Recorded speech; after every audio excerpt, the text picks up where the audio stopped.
Hi friends, प्रतिमा electric को आपने देखिपार 2 HP गोटे मोटर बाइंडिंग हो सारी।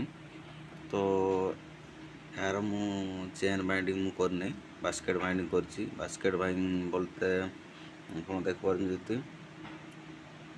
3 कॉइल भितर और 3 कॉइल बाहर टोटल मुझे जूम करके देखिपार 1 2 ये हूँ 3टा सेट हूँ भितर आउ 3टा सेट हूँ बाहर 1 एटा गोटे देखिपार 2 और यहाँ गोटे 3 3 6टा सेट्र मोटर रिवाइंडिंग है। तो SWG यार हूँ 23-24। तो 3टा मालार गोटे सेट। तो यार कॉइल पिच हूँ 8 10 12। तो यार कनेक्शन हूँ N2 स्टार्ट। तो 6टा सेट्र 12टा लीड टोटाल बाहरी आप देखिपार। तो मुझे आपको गणित देखी दूँ 1 2 ये 3 4 ये 5 ये 6 ये 7 8 ये 9 ये हूँ 10 11 12 टोटाल 12 लीड 6टा सेट्र 12 लीड बाहरी।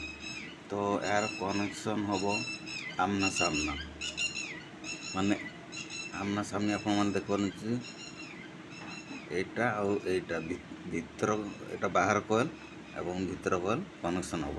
तो कनेक्शन माने एटा आम स्टार्ट लीड आउ एटार आम आप देखिपार एटार गोटे सेट्र 2टा लीड बाहर आउ स्टार्ट। तो यहाँ स्टार्ट यहाँ हूँ एंड। तो यार कनेक्शन हम एंड टू स्टार्ट।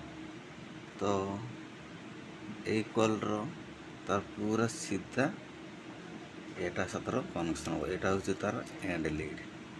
तो एंड टू स्टार्ट कनेक्शन हम ये कनेक्शन हम एंड टू स्टार्ट ने 1440 RPM 6 सेट। तो से भाया यहाँ ना यार सेकेंडटार स्टार्ट ने। तो स्टार्ट ने स्टार्ट टू एंड यार यहाँ आप भीतर कहले थर नेली ए साइड्र तार सामना साइड्र एंड सिरा को ने स्टार्ट और एंड सीटा कनेक्शन ये भाया। तो देखिपार ये भाया total end to start connection देले मोटर पूरा ओके चलो। तो किसी असुविधा हेनी। तो आप कमेंट कर कहतु भिडियोटी भल लगी टिके लाइक टिके करदे। चलतु आप माने सब कनेक्शन करके देखु। तो भिडियोटी भल लगी निहाती लाइक करदे सपोर्ट टिके करंतु देले मु आगु को वीडियो सब अपलोड करि पारिबी। बाय।